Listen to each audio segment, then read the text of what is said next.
Ini adalah kehamilan pada usia 21 minggu. Jadi berada pada trimester kedua, di mana ibu ini datang sebenarnya tidak dirujuk secara resmi atau secara tertulis ya, karena dia ingin mencari second opini, karena sebelumnya katanya dia diperiksa oleh seseorang yang dianggap sebagai konsultan ya. Namun ternyata diketahui bahwa jantungnya ada bermasalah gitu, katanya ada bocor jantung, dok, ventricle septal defect. Maka saya tanya ibu, apakah benar diperiksa oleh seorang konsultan fetomaternal? Seorang konsultan fetomaternal itu dia ada gelar tambahannya subspesialis konsultan fetomaternal ya, SPOG KFM. Ini saya melihatkan tulang hidungnya ya, tulang hidungnya normal, jadi tidak ada masalah itu. Untuk kita screening Down syndrome ya, tulang hidung harus selalu dilihat. Tapi kata ibunya bahwa yang memeriksa bukan bergelar konsultan, dok, hanya dokter kandungan. Lalu saya bilang ya kalau demikian ya ibu bukan diperiksa oleh konsultan ya.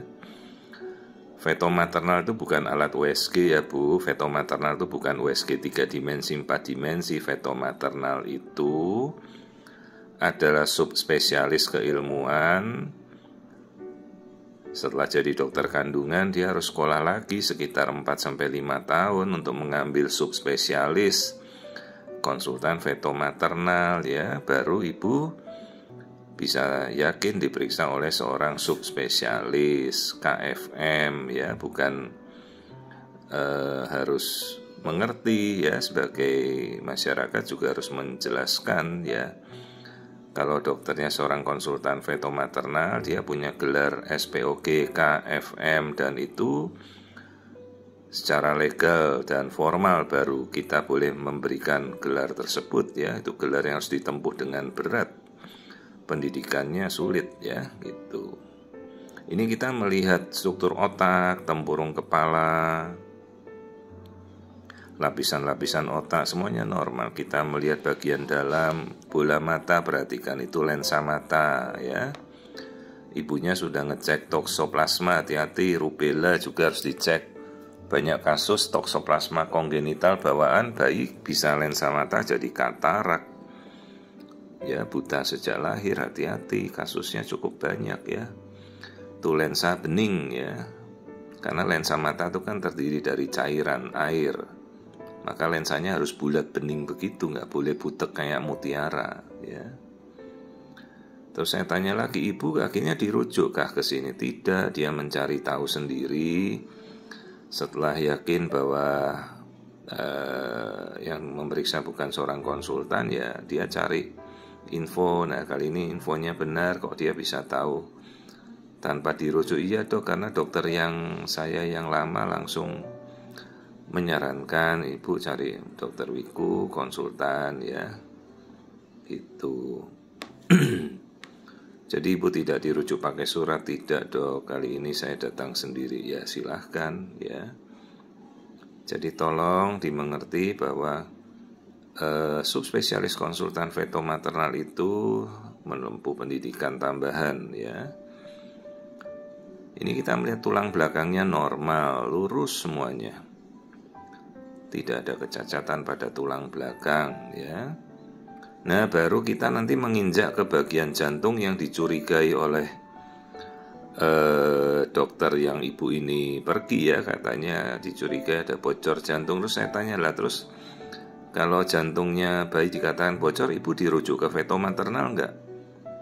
Tidak dok. Jadi lah terus disuruh apa? Disuruh cek genetika loh. Cek genetika tidak bisa membuktikan jantung bayi Anda bocor atau tidak ya, tapi kembali pada kompetensi kita ya untuk menilai gitu ya. Jadi kalau kita bukan konsultan veto, ibu mau lebih jelas ya ibu harus di refer, dirujuk ya. ada di center-center pendidikan ya di seluruh Indonesia ya, tidak semua, di kota besar pun belum tentu semua ada ya. Jadi ini kita lihat 4 ruang jantungnya, kita jelaskan aliran darah ya. Ibu dikatakan ada apa? Katanya ventricle septal defect, jadi bocor pada bagian bilik. Ini terus saya amati bagian jantungnya, 4 ruangnya utuh, normal ya. Terus saya jelaskan kalau di situ ada kebocoran Bu, maka aliran darah jantung dari kiri ke kanan tuh ada jalur pintas ya, shunting. Jadi kayak kiri ke kanan tembus. Ini 4 ruangnya normal saya lihat. Kemudian sekat biliknya juga utuh, itu dari bagian tengah sampai ke ujung tidak ada masalah. Nah kalau sekat yang hanya boleh terbuka dalam masa janin itu adalah sekat pada atrium atau serambi, namanya foramen ovale. Itu hanya boleh dalam kandungan saja. Nanti setelah bayi itu menangis pada saat lahir, langsung sekat di serambi yang terbuka namanya foramen ovale itu langsung nutup. Blep, begitu lahir langsung nangis, nutup dia. Makanya itulah yang kita jelaskan dalam proses fisiologis bayi normal dibantu oleh klem tali pusat. Jadi aliran darah bayi langsung berubah menjadi aliran darah kita, seolah-olah janin dewasa gitu ya. Jadi ingat, aliran darah bayi dan bayi setelah lahir atau seperti dewasa ya berubah total ya. Makanya memang kita harus memotong klem tali pusat, juga plasenta harus segera dilahirkan. Itu suatu proses yang fisiologis normal ya. Jadi jangan kita ya membuat teori-teori yang lain begitu ya. Karena secara fisiologisnya begitu bayi lahir ya tali pusat harus kita klem, karena dia harus segera berfungsi sebagai aliran darah seperti kita dewasa ya. Maka foramen ovale, sekat yang terbuka itu langsung nutup ya, bayi langsung nangis. Nah ini kita melihat lambung dan kandung kencing, artinya bayi bisa menelan dan bisa kencing, ginjalnya bagus ya. Ayo kita lihat kelaminnya. Oh iya, satu lagi ini sebenarnya bayi kembar ya. Jadi yang dimasukkan 2 embrio tapi yang berkembang 1, dan ibunya sudah periksa genetik pre-implantation genetic test yang dimasukkan 2 embrio cowok cewek, yang berkembang yang embrio cewek. Ini saya lihat cewek ini. Tapi tetap saya anjurkan Bu cek genetika ya, karena kalau PGT akurasinya tidak seakurat dari NIPT. Periksa genetik kembali ya NIPT sebaiknya. Apalagi dalam kasus-kasus bayi tabung dianjurkan cek selalu. Nah sekarang kita sudah melihat kondisi keseluruhan. Ini saya lihat kakinya dedeknya baik, normal ya. Jadi si ibu ini dulu pernah ada riwayat kelainan genetika juga, trisomi 13. Makanya dia memilih periksa genetik dari awal dan minta pemeriksaan feto. Ya sayangnya si ibu tidak mengerti feto maternal itu apa. Feto maternal itu bukan alat USG. Feto maternal adalah seorang dokter subspesialis. Dia mengambil pendidikan tambahan, mau dari dalam negeri, dari dalam luar negeri. Kalau dari luar negeri harus ada pengakuan sah dan legal ya. Jadi yang bersangkutan memiliki gelar yang diakui di Indonesia. Gelarnya subspesialis konsultan feto maternal gitu ya. Kita tidak boleh mengakui diri sebagai konsultan kalau memang kita bukan konsultan ya. Karena itu semua prosedurnya adalah legal dan yuridis, formal. Dan cukup berat untuk kita menempuh pendidikan sebagai seorang konsultan ya. Karena itu memang ya kita akui jumlahnya masih sangat terbatas. Di kota besar pun sangat terbatas ya. Banyak di center-center pendidikan atau rumah sakit pemerintah pendidikan itu. Jadi ibu-ibu harus lebih mengerti ya.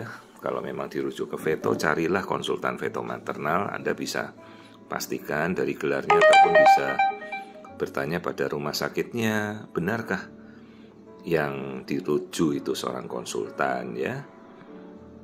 Karena kalau rujukan ya ibu-ibu diperiksa oleh seorang konsultan untuk dirujuk gitu. Ini kita mengukur tali pusat.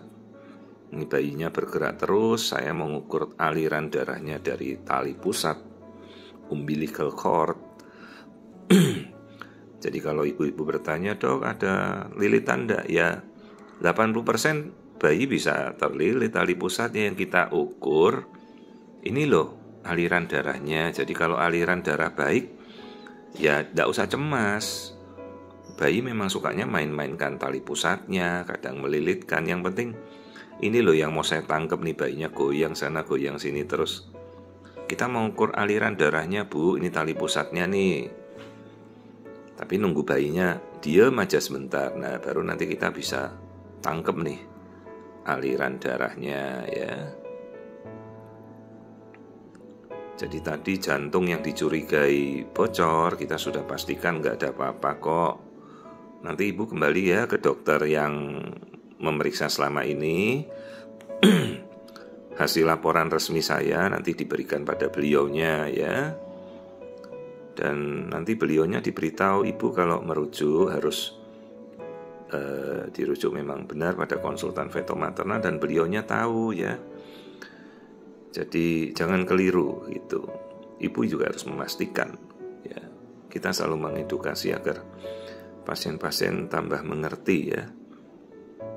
Jadi bisa membedakan pemeriksaan rujukan fetomaternal itu apa gitu ya. Untuk diperiksa pada seorang dokter konsultan. Ini bayinya gerak sana gerak sini terus. Tuh tadi tangannya ke kepala ya, nepok jidat juga bisa itu. Nah gerakan aktif seperti ini mencerminkan inilah fungsi otak, fungsi motorik yang sangat-sangat baik dari bayinya. Dia pertontonkan ya. Nah ini aliran darah dari tali pusat, kondisinya bagus, aliran darahnya baik gitu.